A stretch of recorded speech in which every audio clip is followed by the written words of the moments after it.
Hello and welcome to the Majority Podcast number 7. We've got a great show lined up for you today.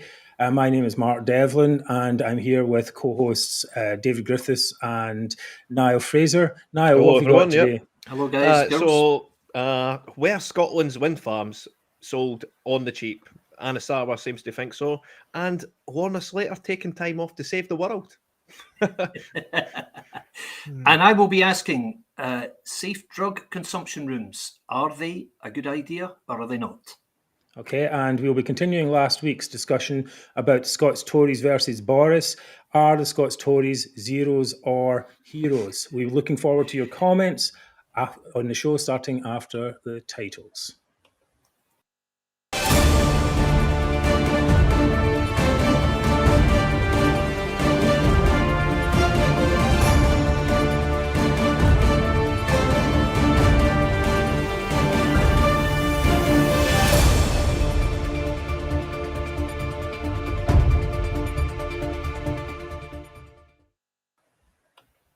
Well, welcome back. As regular viewers will know, we always start the show with a thank you to our donors. You have made it possible to start to get all the equipment for the podcast and to run it. And there are many ways to support the podcast. You can donate. You can also tell your friends about it. You can watch it, and you can put your comments in. Now, do you have anything to say about that? Usually say something. Well, obviously, I mean, we want as much human interaction with the show as possible. A like is just a click away. Share's just a click away. Good comments get read out in the show, so you make sure it's nice and grammatical, and it's all and it's funny. Humor goes a long way on this show. That's true. We love to have your comments, so please start sending them in right now. Okay, so some Mike Stewart has already said hello, all evening, all evening, Mike. Well, evening to Thanks you, Mike. And glad to have you with us. We're actually getting quite good response on the podcast overall. The numbers are increasing every week. Our subscribers on YouTube are increasing. If you can, please subscribe to us on YouTube. That makes a big difference to us. When we get to a certain number of users, we can get more privileges and more exposure. So if you can do that, please do so.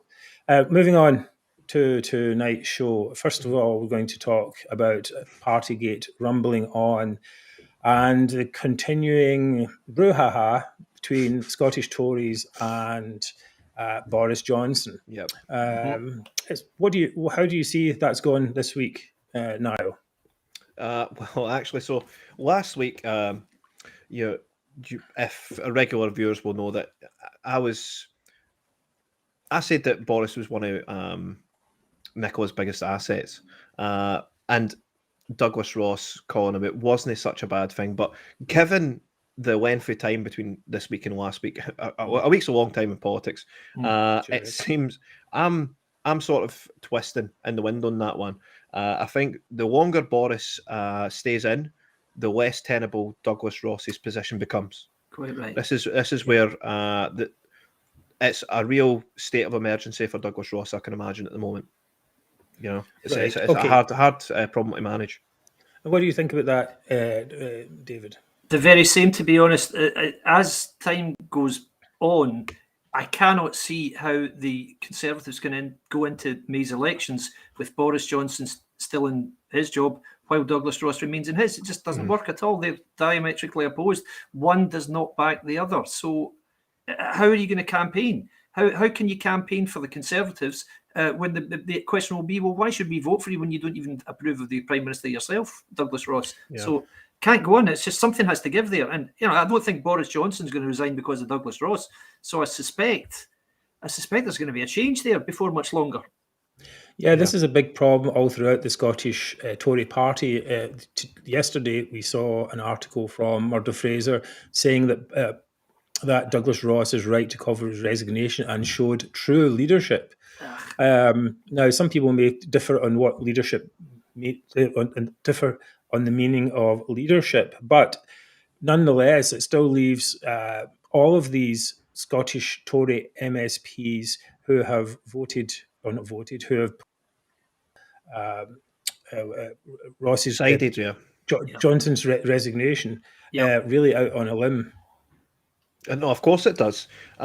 Just a quick addition as well to what I've said. So last week, I did say that Boris Johnson was one of Nicola's biggest assets. Mm-hmm. Well, it would seem that Alex Cole Hamilton has been reading my book. I've not even released a book, but it seems like he's read it anyway. So someone he came out and he actually said, well, here it is here. Anyone who cares about Scotland's continued membership in the United Kingdom. So one, people are taking issue with the fact it's membership, should be clamouring for Johnson to go. He's unfit to govern. He's also been a recruiting sergeant. I had to double take sergeant, I think that's the right spelling of it, for the Nationalists from the start, and the SNP are secretly fearful that they will see him gone. So, well, I think it's definitely one. It's definitely one view. I mean, I had to look up sergeant and how to spell it as well. You actually spell it with an E. It's just the E. One of those tricky ones, I guess. I think we went over this last week to some extent, and people do have differing opinions. But I'm of the opinion that logic dictates that's not the case, because as Johnson's polling has Johnson's been there all the time, but Nicola Sturgeon's polling is moving up and down, or moving down generally. So is it really? They're not. I don't think there's as much a correlation as the SNP would like us to think there is. And I wonder if they had people who were like saying, "Oh, I really hate Boris Johnson so much that I'm leaving the Tories to join the SNP." They would have those people on the TV 24/7. And you don't see those people, so no. I think it's overstated. It's a nationalist narrative, and that's that's one of the things. Now, that's not to say Boris Johnson doesn't have his faults.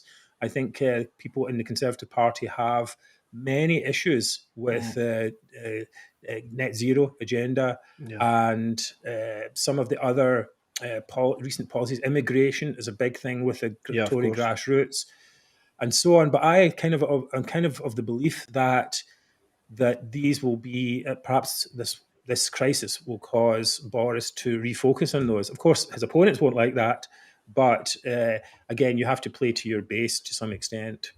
That's true. I don't know if you noticed, but Nicola Sturgeon criticised Johnson for criticised the Conservatives for turning to populist policies in an attempt to save Boris's job. Populist policies, that's good. And in the next breath, did she say, and don't forget to pick up your free laptop, your free bike, your free prescriptions. But isn't he populist? Exactly. Oh, yes, exactly. Oh, God, talk about pot and kettle. My goodness. I know. But no, I don't think Douglas Ross expected Johnson still to be in his role 1 week on. And I think he must be either praying that Johnson does in fact go, or else he's going to be getting extremely jittery, Mr. Ross. So some terrific comments here. Here from Mark Snedden, sorry. Johnson's definitely playing for time with no choice to resign when the inquiry into Partygate is complete. I'm not sure what that actually means. Does it that's on the assumption that the inquiry for Sue Gray is going to be quite damning. Yeah. Yes, well, I think there's many avenues of escape, most likely from that, and I'm sure they're strategizing on that all the time. I think also, as we said last week, as time goes on, people have less and less interest in that. There are other issues in the world to be dealing with, other than whether people attended a party or not. And we ran a poll on about whether does Douglas Ross a zero or a hero? And hey, Murdo, this is what our followers think of Ross's leadership. A quite resounding 79.5% went for zero. And of how many votes, Mark? I can't see that. Over 1,000, so 1,029 votes. Right. So quite a reasonable amount of votes, and I think that there's a lot of grassroots frustration with Douglas Ross.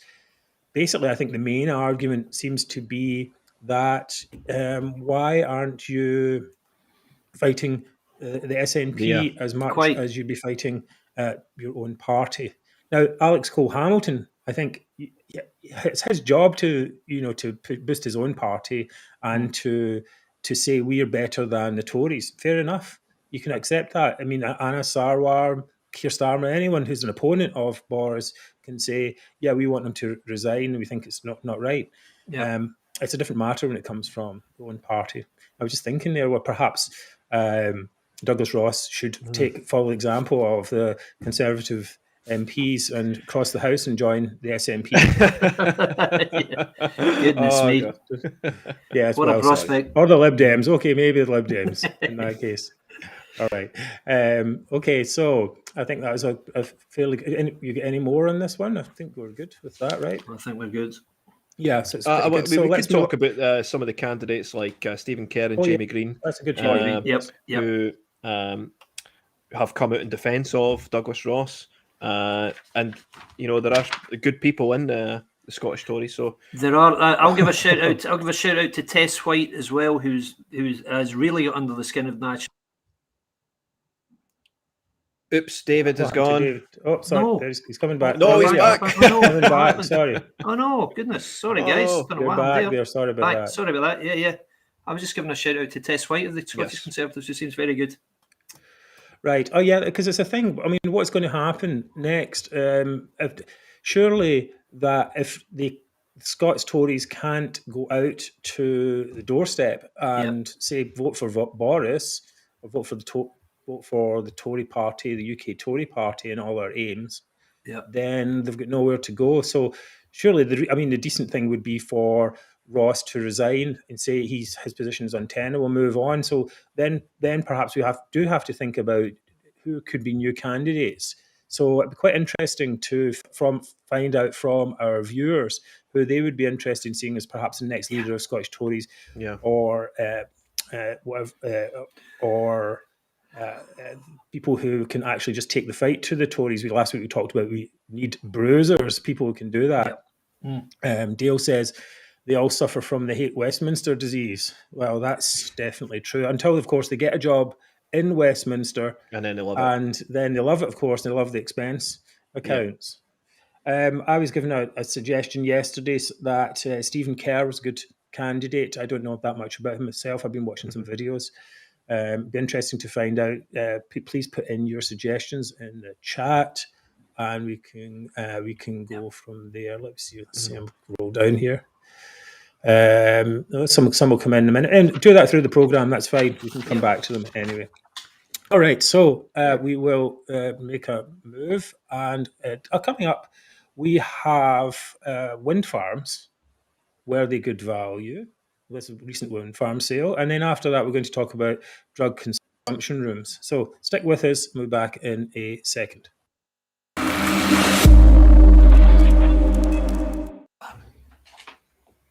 Well, this is your item, Niall. So yes, it is. I'll let you run away with it. This week we're talking about wind farms. With this whole Build Back Better regime, with to build back greener. And Anas Sarwar is taking Nicola Sturgeon to task this week, over the decision that overseas firms with woeful human rights records are profiting from Scotland's offshore wind projects. So wasn't this, if we're going to build a huge big offshore wind farm project, wouldn't this be an ideal situation to have highly skilled Scots workers go and make their daily bread whilst cutting the whole emissions and going greener? Well, the answer is no. Let's give them to foreign multinational companies, and we'll just leave Scotland in the dark ages for ad nauseum. So there's a couple huge claims made here by Anas Sarwar. So he warns that the foreign countries would have a bigger stake in the offshore energy produced in Scotland than the Scottish government itself. So this is where we are.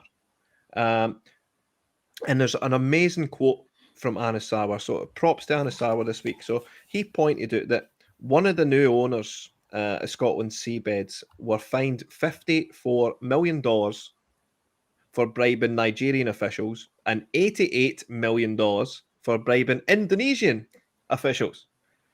And then he finished his demolition of the First Minister with the following quote. Again, brilliant work, Anas. Can't commend you enough. The sad reality is that this is an SNP government that doesn't understand economic development. Scottish bridges built with Chinese steel. Scottish wind farms with turbines built in Indonesia. Ferries not built in Scottish shipyards, but built in Poland and Turkey, and now Scotland's seabed, owned by foreign multinationals with This seems to be woeful a case human where rights. the nationalists really can't blame Westminster in any way. I mean, it's No. they're There is totally in no control of the sale. yes. They did the auction. Now we had Nicola Sturgeon there saying this was a great thing. 700 million in contracts, just a little bit under actually, awarded to all these firms for what they called under what's it called undersea Undersea cabling, yeah. offshore wind. That's the word for it.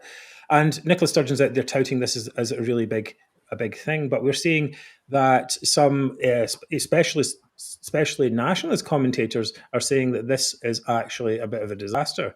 For example, Robin McAlpine here says, what guarantee is there of Scotland jobs? And this is the thing, she says thousands of jobs will be created. Well, where are these thousands of jobs created for? I mean, the manufacturing of thousands these of jobs things will be created, but they won't be created in Scotland. Quite. Yeah, well, created overseas. Yes. And so at least we're creating jobs, Mark. We're creating jobs. Not the right ones, but we're creating them. Well, yes. So it is. It's just so bizarre. Yeah, it does seem that these rights or ownership has been sold off incredibly cheaply. I mean, in comparison with, we're seeing figures here, England did a similar deal, but it was much more money over a short period of time. It's Mike Stewart with those figures. Far, but dwarfs the figures reported as being the S&P's ability to gain this type of money. They just seem to have done it absurdly cheaply. It's like the Scottish TV rights for football. They're like a fraction of what you get in England, but there's no need. You don't need to do that with renewables and energy sources. You don't need to sell that off cheaply at all. Absolutely no need for it. Ridiculous. Yeah. So we're getting this some figures here. I've got estimated the Scotland auction would generate 890 million, but in the end they sold for 10 gigawatts. But in the end they sold 24 gigawatts for 700 million. Apparently, I read the article there just before it came on, and said that they had a fixed the price was capped, so it was an auction with a capped price. So almost everyone got to the cap price. It seems that these they say they are green, and they're so desperate to get the political points from the just by saying we're doing green stuff, that then they sell off these assets at knockdown prices, and basically it's a transfer. I've always said this all along. I may have even said it in last week's or the one before, that it's a transfer of wealth from poor people, right, to the wealthy corporations and wealthy investors. 100%. We've seen these energy bills rising all across the world, and partially that's, in fact, in big part, that's because of green taxes that now take up 25% of your bill. That green tax basically is coming out of our pockets, my pocket, your pocket, everyone who's watching, out their pocket, and going into green taxes, which then basically are distributed to wealthy investors. And I think that's a real problem. They've been using, I think, sorry, it's a bit of a rant, but using fear the fear of the planet dying to basically enrich themselves. Oh, well, that's a great segue, Mark. Fantastic. A great segue, right? So, while we're on green, Lorna Slater. Right? Lorna Slater. You're talking about saving the planet, Mark. So, we're talking about green initiatives, and there is no green initiative like Lorna Slater. Right? So, this week, the whole the news stories were work-shy Hollywood diva Lorna Slater. She proclaimed that this is the last COP26 is the last chance to save the planet Earth. Well, according to her, saving the Earth can wait next week after she's had a nap and maybe a couple of drinks. So she actually took time off. Mark, would you, if you legitimately felt like this was the last chance to save the planet, would you take some time off? No, I really wouldn't. I mean, I would be there every day. I actually went to a fringe event at the COP26 to meet a friend of mine who was over, and it was, to me, it looked, if you were into that type of thing, And you of course, you would be like there all the time, trying to meet everyone as much as possible. Now, we do know someone who was there all the time and who took her selfie stick and her high heels and her resume, and she went around, So what if Nicola Sturgeon can do it? Why can't Lorna Slater? Exactly. Yeah. It reminded me of, there was a TV comedy called Big Train about 25 years ago on BBC, and there were two doctors. There was a sketch show, and two doctors one day, or two microbiologists, found this appalling virus which was going to wipe out humanity. And it was a Saturday evening. They said, "What should we do?" They said, "I'll tell you what, let's do it in the morning because I like a lion on a Sunday." Okay, I'll see you in here tomorrow about lunchtime. Not too late, not too early now. And that's what it's like. The planet's dying. Right, I've got to go. I'm taking a couple of days off. Good luck, everyone. Cheers. Bye-bye. It's like that. Someone said that to us. It's like the scene in The Simpsons where Homer Simpson's only given 24 hours to live, and the doctor says, "Well, I'm sorry I kept you waiting 2 hours." So we're getting a few comments in here. Mike Stewart says England was 8 gigawatts. Okay, fine. And Michael McDougall, it's similar to Brown selling off the gold. That's a very good point. Very good analogy. It's going away back there. Energy is gold. But I like this image of Slater in her office or having a bottle of Jack Daniels and 20 Regal. Yeah, that with her feet up on the desk. I can see that. Absolutely. Yeah, no question. Well, I mean, really, you really, it's the biggest event about the climate in the world, and you would expect that she would go. She wouldn't not even. She would be relishing the opportunity. Should be relishing the opportunity there. It's supposed to be her show. She's the Green. Yeah, did she actually get any publicity or PR out of it? I'm not too sure. I think Sturgeon hogged the limelight, as you might expect. So you would have thought that Lorna would be elbowing her out the way, particularly she'd just been made a cabinet minister. She's not. Let's not forget the Minister for the Circular Economy and various other pieces of nonsense. Well, I think this is a thing. It's the thing where people can say, they can virtue signal. We're saving the planet. We're doing these things, and when it comes down to actual action, nothing. You think that they're not doing it at all. Absolutely, they're not doing these things. So they're just using that all talk, front. No walk. It's the last chance to save planet Earth, and didn't even bother turning up for the last couple of days. Pathetic. Linda Ross says, "Hi guys, pathetic. Good evening, guys." So hi, Linda. Thank you for evening, Linda. Thank watching. You. We are talking about Lorna Slater. Now, I have a thing. I mean, not a thing for Lorna Slater, not at all, but a thing against Lorna Slater. I think it's really sickening that a person a foreign national comes to a country and tries to break it up. Right. I lived in Japan for 18 years, and then I lived in the States for 8 years. And I wouldn't dream of going to either of those countries or any other country and then saying, yes, you know what, Hokkaido should be independent, or we're bringing back the Shogun. Texas. Yeah, exactly. We're bringing back the Shogun. Just leave it alone. It's not your thing. And I don't understand the mentality of someone who does that. And there's many examples in the SNP of people who are like that, and I think it's. I would sort of deem that it's like you're parachuting in some cultural vandal. Yeah, it seems a bit like that. Yeah, it's like you came to the country because it gives you all the benefits of allowing you to come here, and then you kind of spit in its face. I don't really understand that. It takes some cheek to do it. Definitely it takes some neck. Well, that was good. You did that, didn't you? You went there. Okay, so we are coming up next on this thrilling, amazing episode of the Majority Podcast. Yes. We will be discussing drug consumption rooms. Good or bad? Good or bad is the question. So the news... Hold on. Hold on again. Ready?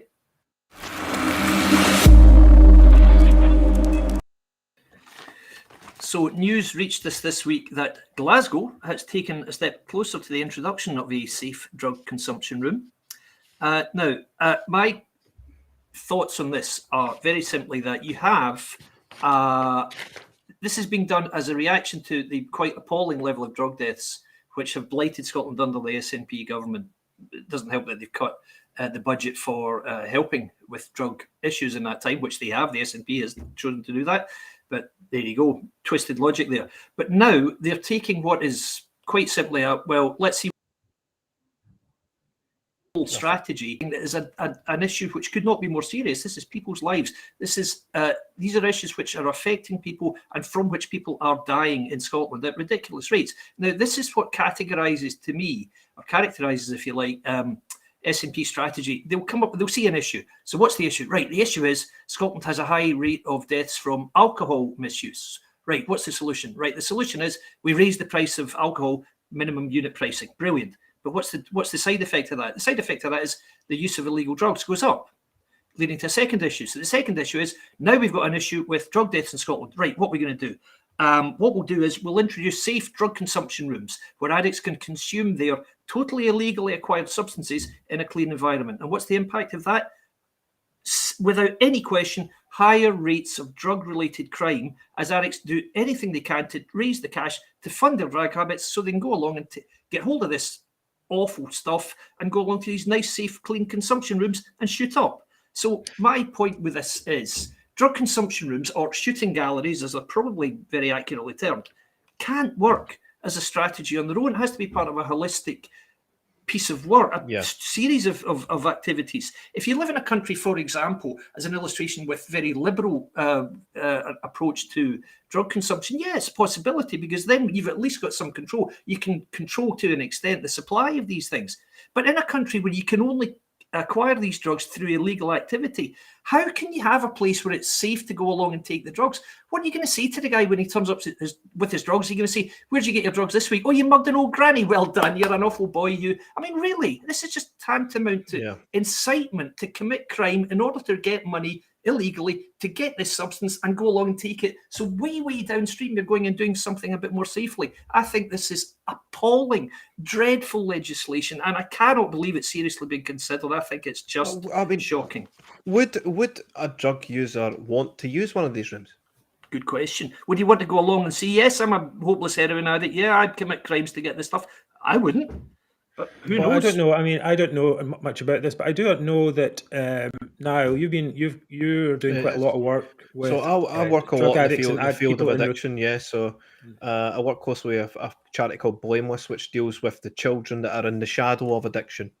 So they're often, forgotten about. We think, they've got a family and the dad's an addict. They're like a whirlwind of destruction through the household. It affects everyone. It's not just affecting the father, it's affecting the mother, it's affecting the kids, it's affecting the whole family. So in my mind, the only way for addicts in order to overcome their addiction is the 12-step program. And that's, for me, the tried and tested method in which to bring addicts allow them to get control over their addiction. This drug consumption room, I think it's just going to feed the flame. I think it's maybe even pouring petrol on a fire.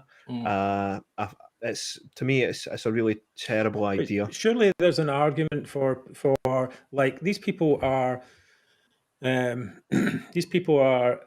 in worse conditions. They need help, and perhaps it's a little bit of something to help. We'll go into this. At least it's one little thing. I mean, what do you think about that? Yeah, I can see the rationale behind having these rooms, because one issue with drug use and intravenous drug use, of course, is the spreading of diseases such as Hep C or whatever, certainly HIV.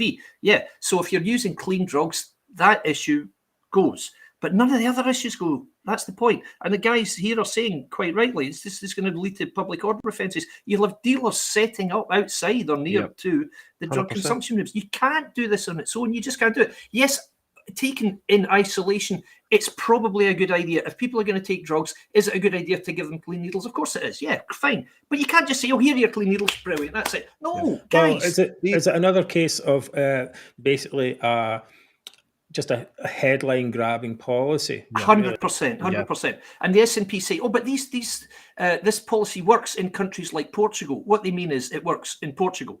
because that's the one place they can see that it's been implemented and it works quite well. I've no idea what the Portuguese laws are with regard to acquiring drugs, Class C substances, as they are in this country. But I can't believe that it's going to take this frankly idiotic approach of having no control over the supply of these drugs, but letting people come along and take them anyway. I mean, it just seems like a single solution to a single issue where you've got to take a wider view. If you don't take a wider view, it's doomed to fail. Like everything, frankly, that the SNP. Well, we do seem to have a problem here of, let's say, governance by headline.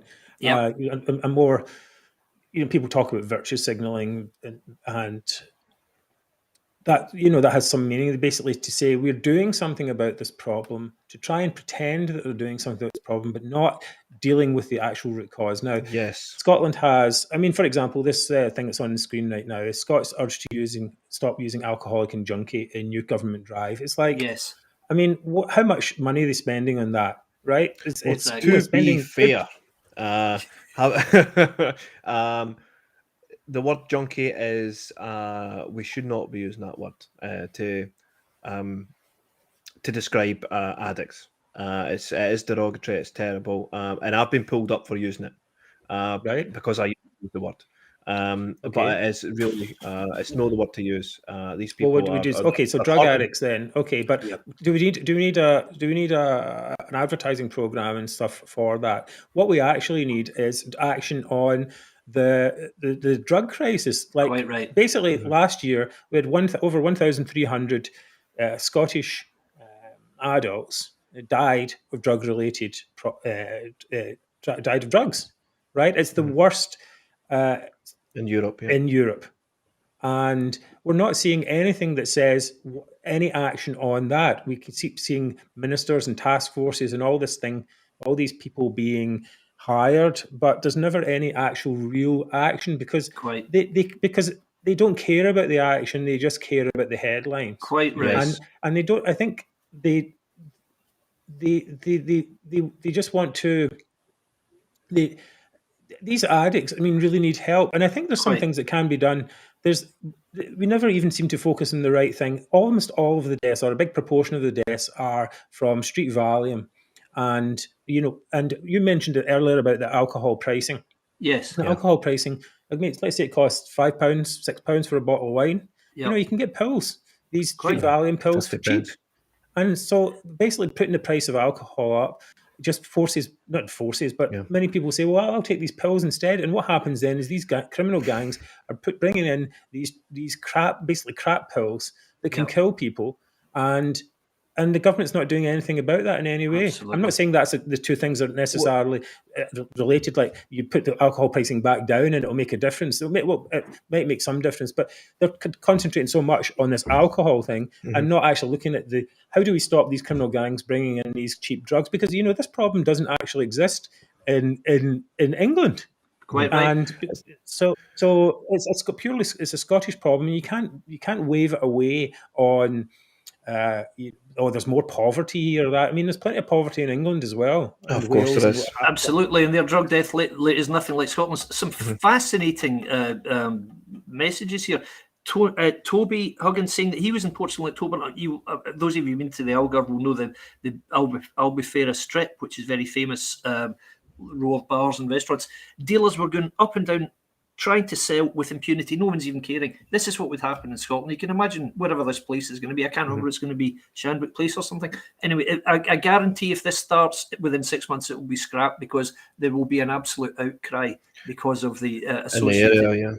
I guarantee it, guys. And this is why I say it's just extraordinarily short-sighted, not looking at the whole picture. Dreadful for a government doing this.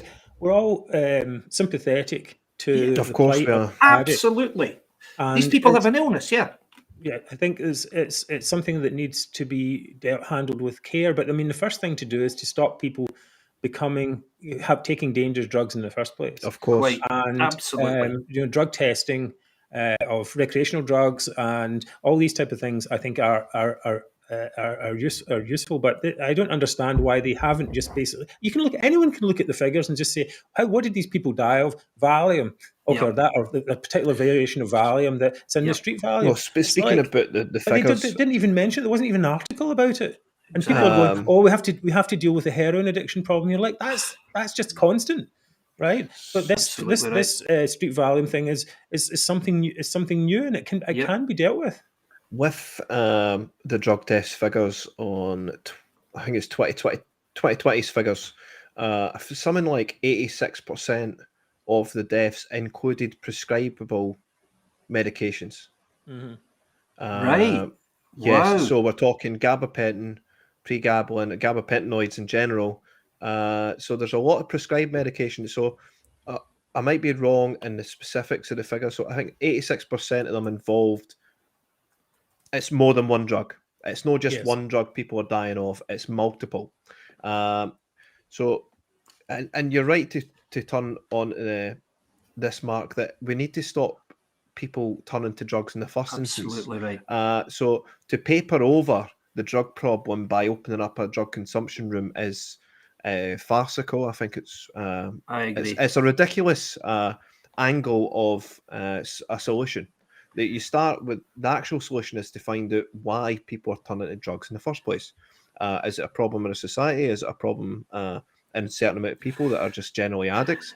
But we need to understand the root cause of the problem rather than just open up a drug room and Mother Superior will fix your needle for you. Absolutely right. That's just right. Not even the beginning of an answer. Many of our viewers will have differing opinions on that. It's one of these things that's you want to help people, but at the same time you wish the government would stop just putting up these playing lip service to the issue and actually tackle the real problems. But they can't do that because, as I said, it's basically government by headline. Well, that's it. We're all suffering because of that. Because drugs is a problem, and especially these type of drugs are a big problem in our society, cause a lot of crime and so on. They're such severe problems, such deadly issues. They deserve far better than government by soundbite. They genuinely do. I mean, you just have to look during lockdown. I remember, I think I've mentioned this before. About a year ago, when I came back to Scotland, I was on a podcast with some prospective MSPs, and they were talking about the dreadful drug death issues in places like Millport. Now, Millport's not normally a place you'd associate with drug use, but it's because you've got young people who couldn't even get off the island, and they were stuck at home. Ferry wasn't worth a damn. You could hardly get on the thing. Nothing to do when you got to the other end because everywhere was closed, and they were turning to drug usage and dying. I mean, actually, it's very common in islands. I believe, So I believe, but I mean, giving them a nice safe room in Millport isn't going to stop it happening, guys. And it's not going to stop the use of street. Well, here's Airwood 99 basically saying cutting back in mental health availability, trying getting help. There's years of waiting times. Thank you, for that and for other government services. While they're saying, and why isn't the money being spent on that type of thing? Because they don't actually really. It appears they don't really care about those. Well, just as one more supplementary example, right? So, the drug deaths figures are spiraling out of control. You run a country, and 2009 it's 1,000 deaths, 2010 it's 1,200, 1,400, 1,600, whatever. What would be a solution? Oh, well, why don't we just encourage people to carry drugs that if someone overdoses, you can revive them with this drug? For me, that is literally papering over a problem. It's 100%. Not even addressing it. Yes, we can save lives. Yes, fantastic. But we don't want to have the result to having to use more and more overdose drugs to bring down overdoses. Quite right. Mm-hmm. I think this problem is something that needs to be tackled at the root, and perhaps some kind of cross-party commission or something like that could be put in place, because the SNP have basically shown that they have not been able to deal with it. They can't deal with it, and the numbers are shocking, actually, and they should actually really be put out of business, as it were, for that alone. And could we say that they're Scotland's drug dealers of death? I don't know. I mean, it really is a shocking situation. Absolutely. Brilliant message here. If a cancer patient goes to hospital with a broken leg, the leg gets fixed and he's put in a cast and he's discharged, but he's still got cancer. And it's a very good point. It's the same thing. You might have a nice clean needle, but you're still a drug addict. Mm-hmm. I mean, it's just not an answer. It's not even close to being an answer, guys. So they have to do more than this.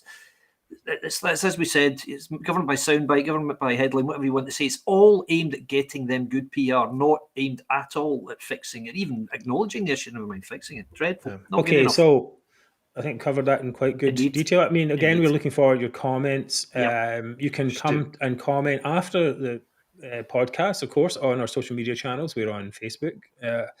You can leave a comment on YouTube now, and we're also, of course, on Twitter. We're building up quite a big, good followership. Right word? Yep. Audience. I think Audience, is the right word. Which is growing every week, Mark. It's growing arms, legs, growing tentacles. all the time. Thanks to you guys, and thanks to your insightful commentary. And you can help us grow by clicking that share button. Thank you. That's right. So please share and do what you can to help grow the podcast. Next up, Zoomer of the Week. Zoom.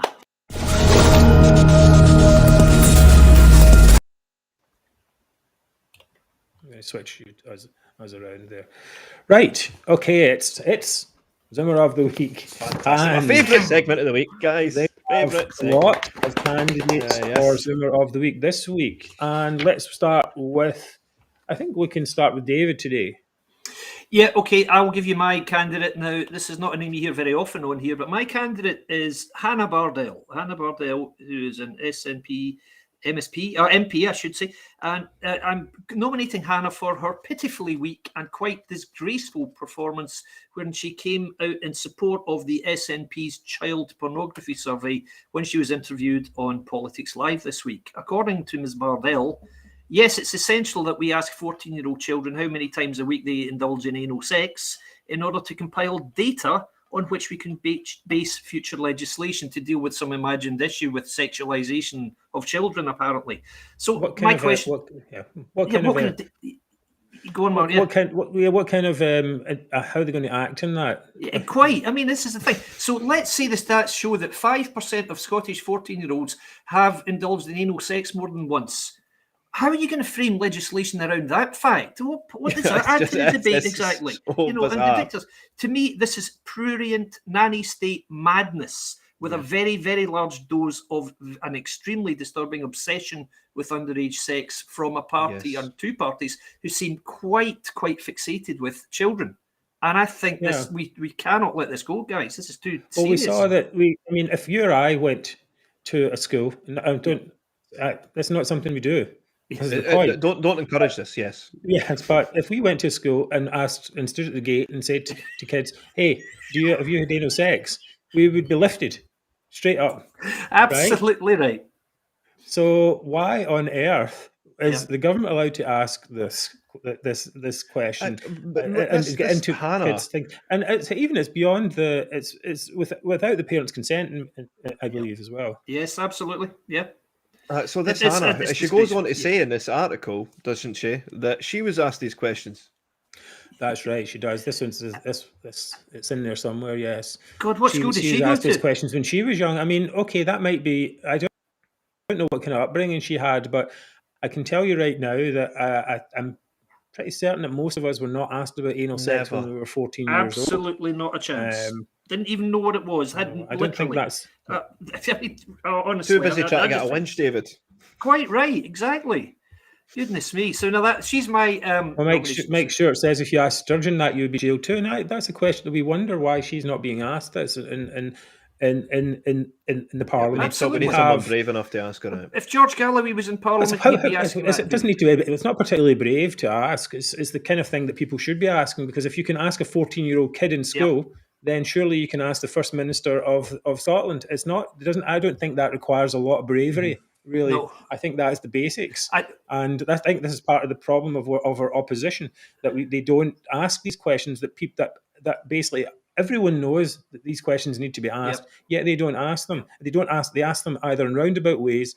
They don't ask them, or they sort of push your foot around the sugar. They're so weak in asking them that Sturgeon can just push them away. Exactly. Any opportunity. It's not just pushing them away, Mark. They'll try and talk down to you and say, "Oh, you've got no right asking that question. I think you should reflect on your conduct today," and all this nonsense, all this complete BS, absolute nonsense. They're the ones asking these questions, and this is what I say, and this is a call out I would make to everybody watching and listening tonight.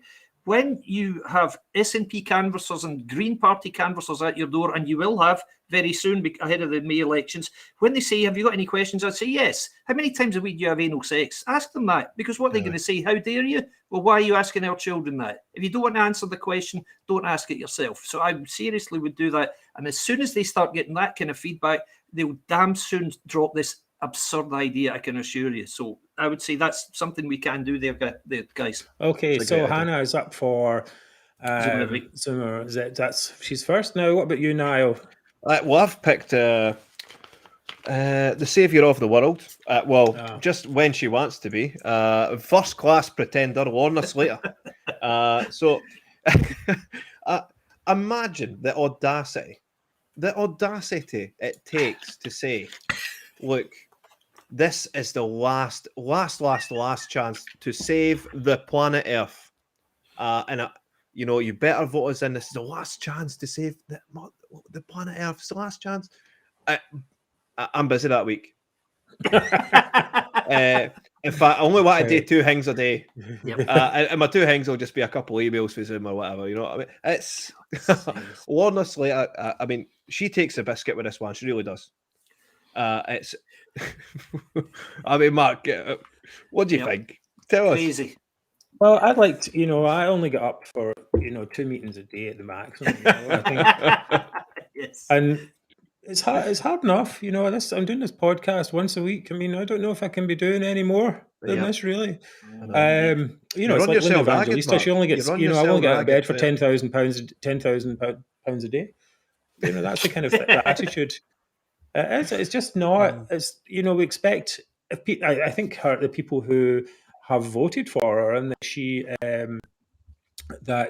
or the few people, I should say, that actually voted for her should be quite upset about that. You vote for a representative to represent you, and this is, as we said earlier on, this is the biggest event of the year for the world in that particular topic, and she should have been there 24/7. She should have had a camp bed there. Yep. And got to meet everyone and try to push whatever it was she was pushing. But she'd rather stay in bed or whatever it is, go to the pub, do all this type of stuff for the signal, and that's not. Just to add on to that as well, someone was running defense. I can't remember who it was, but someone accused them of being misogynist by calling her a Hollywood diva. That's right. So we're entering the realm of you can't say anything negative about someone, or else it's misogynistic, it's racist, it's this, that, and other. Let's just call it. Well, it could just be that she's crap. Yes, absolutely. I mean, that could just be it, Mark. Look, remember all the pretty much justified criticism that Theresa May used to get when she was Prime Minister. I never once heard anybody saying, "Oh, that's terrible misogyny." Terrible misogyny. Yeah, never happened once. Because everyone knew she was crap. That's why she got stick. It's very simple, guys. Well, it's an easy defense. We see this a lot on Twitter, of course. So, you criticize someone, no names mentioned, and they come back and say, "Well, you're a misogynist, you're a woman hater, and you should be locked in a cage and kept away from everyone." It's this type of stuff. And the problem is, a lot of these people have large followings, and they take that as a cue to attack their opponents and use that. And it's sad, really, but if someone's crap, they're crap, and that's it. Yep. I think as well. Right, what have we got here? Mike Stewart, given the worldwide emergency, the impact on local businesses and focus on Glasgow, notwithstanding it's considered a super spreader event, lazy Lorna simply has to be a Zoomer times 10. Hey, yes. Thank you, Mike. Very strong indeed there. That's one vote. All right. That's okay. So I've got a couple of options. Actually, I had 3 options, but I didn't go just for time, just to do 2. The first one I thought was, let's go back to Mr. Cole Hamilton and that tweet where he says anyone who cares about Scotland's continued membership in the United Kingdom should be clamoring for Johnson to go. Well, that's fair enough. As we said earlier on, he is opposed to Boris Johnson, and he can try and get Tories to move over from Scots Tories, perhaps. Open arms, whatever.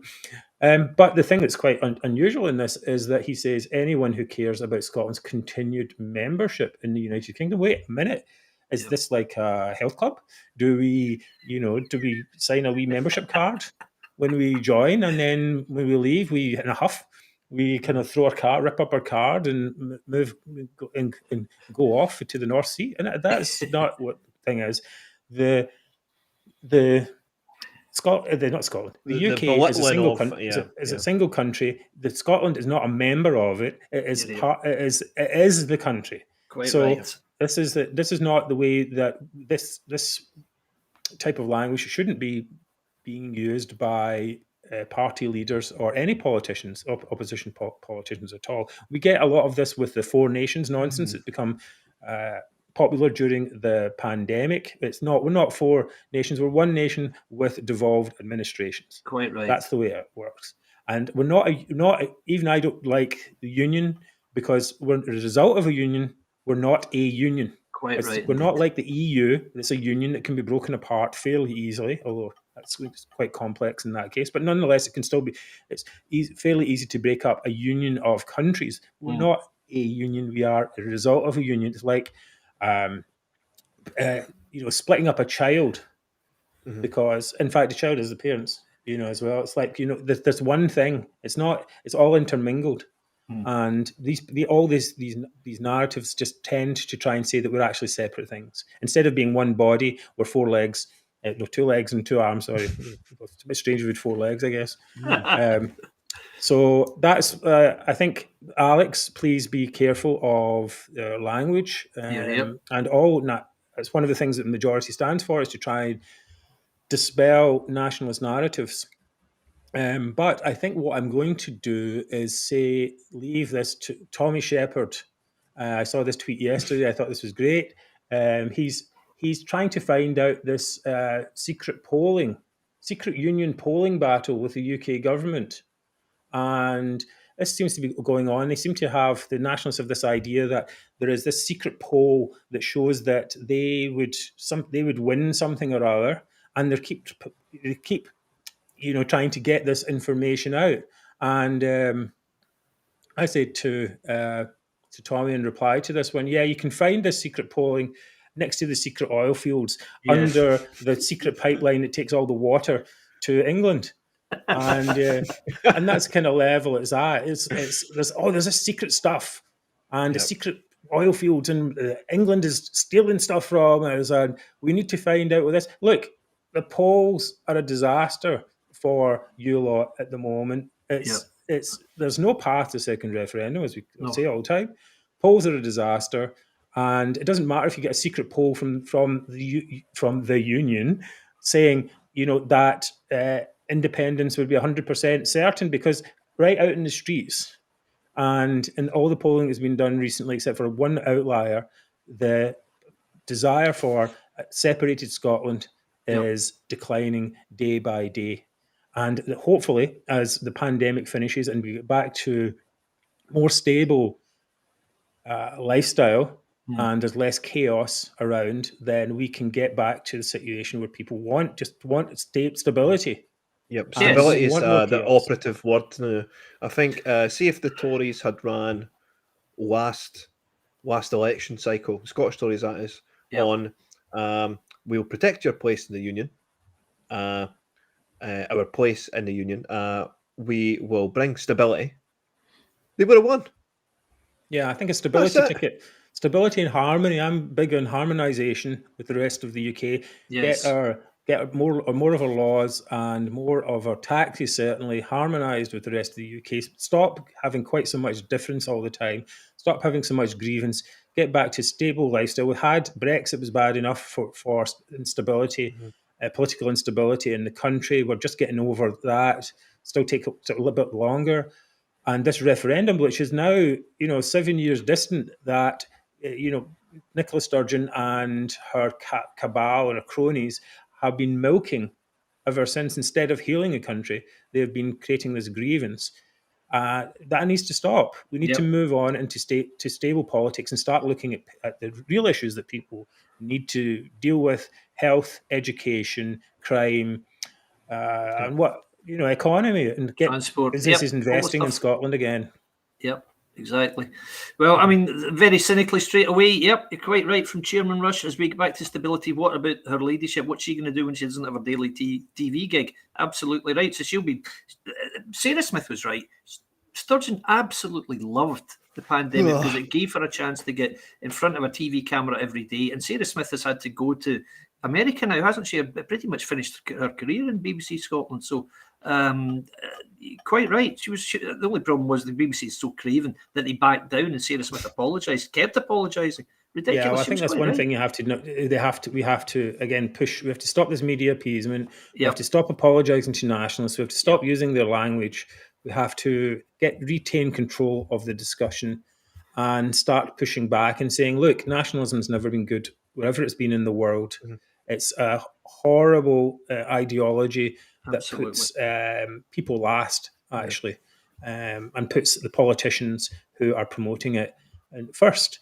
And that's not what politics, I think, should be about. And we should be focusing on real issues and not this unicorn-like goal of trying to get separated.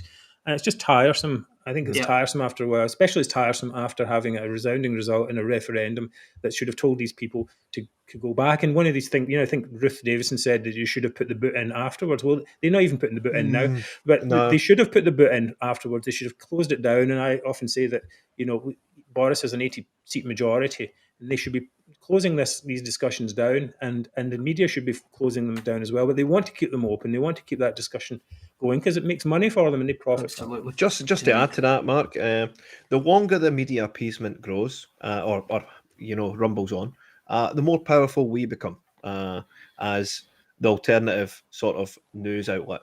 Because this is where you're going to get the news that you're not necessarily going to get on STV or the BBC, or you're going to get for the horse's mouth, me, David, and Mark, and we'll just continue on in that vein. Absolutely right. Well, we do our best. We're trying to. We've got a few new media initiatives we're starting over the next few weeks, months. In addition to the podcast, we hope to make a daily news feed on Twitter and social media that you can follow for Scottish news and some other things coming up, and that should allow our readers, or viewers, supporters to get to the news with less filter, because the way the BBC, STV, our major media, the Times is particularly bad, are always appeasing Scottish nationalists when they wouldn't give the time of day to English nationalists. No, but they would appease Scottish nationalists on every opportunity, and it has to stop. The only way for it to stop is for us to build up our power, and part of our power is to get more followers. So anything you as a viewer can do to help us grow, talking to your friends is probably the number one thing, but a like, a tweet, a repost, a share, anything like that really helps us in our mission. So getting back to the Zoomer of the Week, I don't know. What do you think, David?